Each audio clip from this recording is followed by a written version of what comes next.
심볼론 카드 69번 광신도 카드입니다.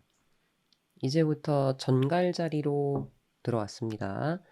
69번 카드는요, 왼쪽 전갈 자리와 오른쪽 사수 자리, 목성이 만난 카드입니다. 전갈 자리는요, 악마, 집착, 광신, 열광, 지하세계 이런 키워드가 있고요. 그리고 사수 자리는 성직자, 설교자, 믿음 이런 카드가 있어요. 그러니까 이 잘못된 믿음에 집착하는 거죠.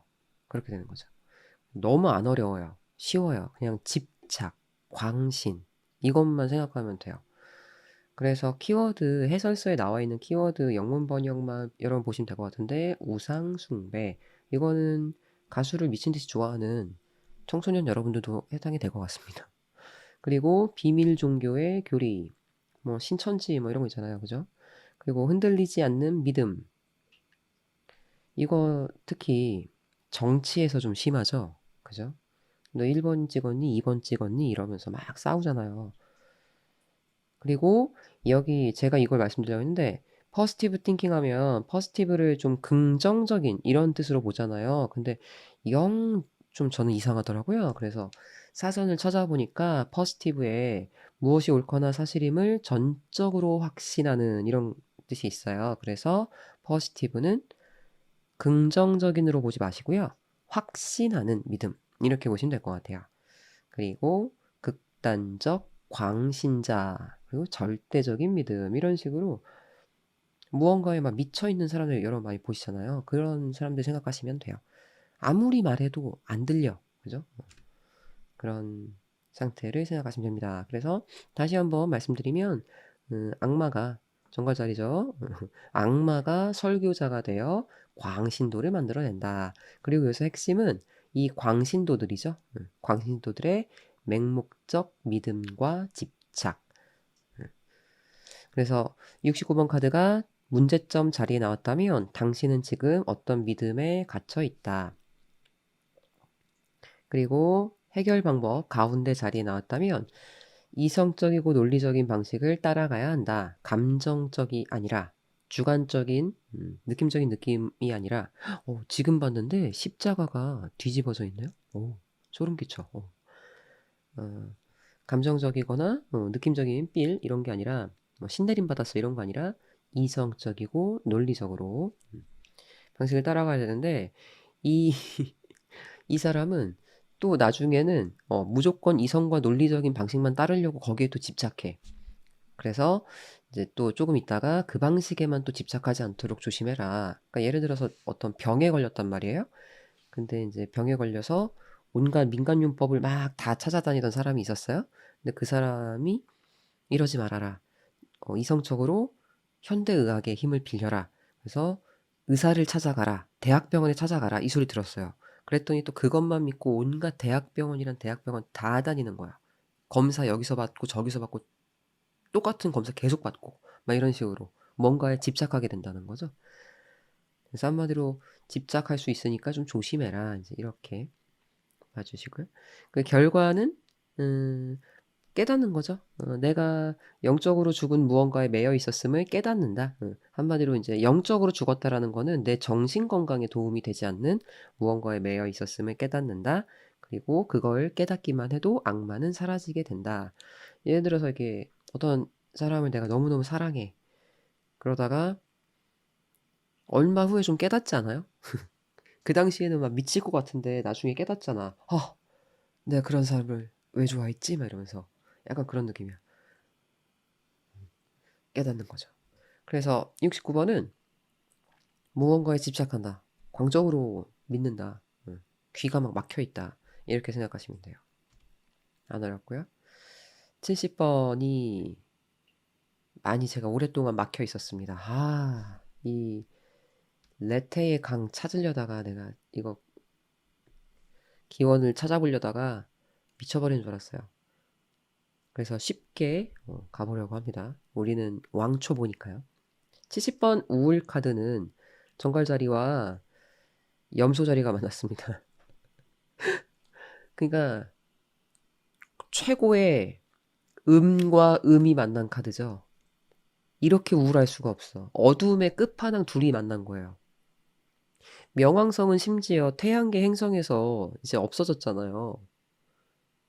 그죠? 명왕성의 특징이 그러니까 태양계 가장자리에 있잖아요. 그리고 크기는 달보다 작대요. 그리고 얼음으로 둘러싸여 있고. 오죽하면 이름이 플루토인데 그 플루토가 저승 지하세계의 왕 하데스의 로마 표기가 플루토. 그래서 명왕성이 의미하는 게 하데스, 지하세계. 그리고 심지어 이 명자가 밝을 명자가 아니라 어두울 명자라고 합니다. 그러니까 얼마나 어두워, 명왕성이. 그리고 이제 태양계에서 가장자리에 있었기 때문에 이게 이제 생과 사의 경계에 있다. 그래서 이제 지하세계 하데스의 이름을 준 게 아닌가 싶어요. 죽음, 지하세계, 이런 의미가 있고. 그리고 염소 자리는 제가 계속 말씀드리지만 토성, 이 고리 때문에 이 고리 안에서 엄격하게 그 규칙을 지키고 따르고 그리고 고리를 벗어나지는 못하는 그런 의미가 있죠. 근데 이 어둠과 어둠이 만난 거예요. 그래서 우울이라는 키워드가 나왔는데 보실게요. 아, 이게 너무 어려웠어요. 저는 이 그림의 배경을 좀 찾아보고 싶었는데 절대 못 찾겠더라고요. 그리고 그 그리스 로마 신화 레테 그 망각의 여신까지 다 뒤져봤는데 좀 이을 수가 없겠더라고요. 이 그림과. 그래서 그냥 제가 느낀 대로 설명을 한번 해드리겠습니다. 지금 이 주인공은 우리가 그 앞에 봤던 염소 자리에 있는 그 마스터, 그 사람인 것 같죠? 이 사람은 굉장히 염소 자리이기 때문에 정통, 합법, 정당성을 중시하는 바른 생활 사나이예요. 근데 이 사람한테 절대 인정하고 싶지 않은 일이 일어나요. 살다 보면 그럴 수 있잖아요. 예를 들어서 뭔가에 불합격을 했다, 이별을 했다, 이혼을 했다, 아니면 내가 사업 실패를 했다, 사기를 당했다, 배신을 당했다. 이런 식으로 누구에게나 일어날 수 있는 일인데 이런 일들이 염소 자리에겐 정말 치욕스러운 일이라는 거죠. 이래서 이때 염소 자리는 지하 세계에 있는 망각의 방에 들어가서 그 일을 잊고 싶어 해요. 망각의 방은 사람이 죽었을 때 그 강이 있는데 물을 마시면 전생의 기억을 잊고 새 사람이 되는 그런 강이라고 합니다. 죽은 후에. 그러니까 망각의 방에서 기억을 잃는다는 건 결국 죽는 거예요. 나 자신의 기억을 잃는 거니까 내가 없어지는 거. 그렇기 때문에 사후세계에 그 망각의 방이 있는 거잖아요. 그리고 그림을 보시면 이 사람의 다리가 이렇게 굳어가고 있죠. 돌덩이처럼 변하고 있잖아요.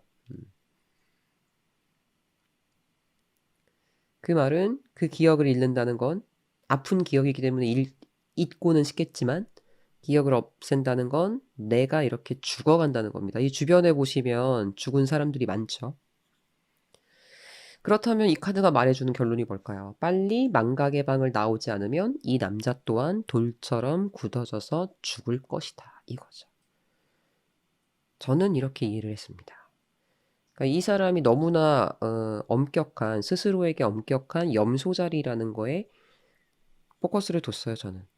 그러니까 저 같은 성격이면 그냥 아무리 나쁜 일을 당해도 그냥 어쩔 수 없지 뭐 하면서 금방 툴툴 털어내거든요. 아니 이미 일어난 일인데 어떻게 해? 근데 이 사람은 되게 우울한 거야. 자기는 완벽해야 되거든. 저는 그렇게 이해를 했습니다. 자, 그래서 문제점은 이 70번 카드가 문제점 자리에 나왔다면 받아들이기 어려운 일이 있고 진실을 직면하지 않기 위해 망각의 공간으로 도피했다. 실제로 망각의 방으로 가진 않았겠죠. 대신 이제 잠수를 탔다 이거죠. 전화기 다 꺼버리고 잠수하고 방에서 안 나와. 7박 8일 동안 안 나오고 막 이런 거죠. 그런 상태고 사람도 안 만나고 그리고 이제 해결 방법은 뭐겠어요. 진실을 인정하고 그 일에 미련을 갖지 않고 앞만 보고 계속 걸어야 된다. 미래만 생각하고 걸어야 된다. 이거죠. 그리고 이게 결과 자리에 나왔다면 터널 끝에 끝에 터널 끝의 뭐야 발음 어떻게 해야 돼? 터널 끝에 빛이 보인다. 여기 빛이 있죠, 그죠? 여기로 나간다 이거죠. 그래서 지나간 사실은 그저 과거가 되고 새로운 삶이 당신을 기다린다 이렇게 됩니다. 그 나쁜 기억이 계속 잡혀있지 않고 잊고 깨부수고 인정하고 새로운 삶을 살게 된다. 이제 이런 얘기입니다. 별로 어렵지 않으시죠, 여러분? 그래서 69번, 70번은 여기까지 하고 저는 다음에 뵐게요.